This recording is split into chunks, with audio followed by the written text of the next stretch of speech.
Niko na tofauti na vile anaendesha serikali yake. But of all the things, you cannot call Uhuru Kenyatta a murderer. No. It is not right and it is not proper. Tunaweza kutofautiana. Unaweza kuwa na sera hii na hiyo ingine.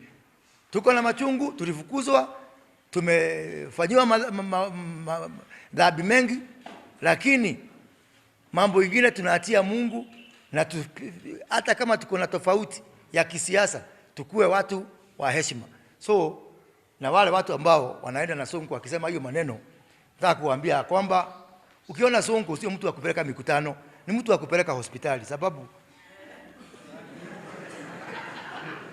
kuna kitu, unajua wengine wetu tuko na shock absorber. Tunaweza kuvumilia, lakini yeye kidogo nikimwangalia apelekwe hospitali kwanza, sio kupeleka umpatie microphone kwa siasa.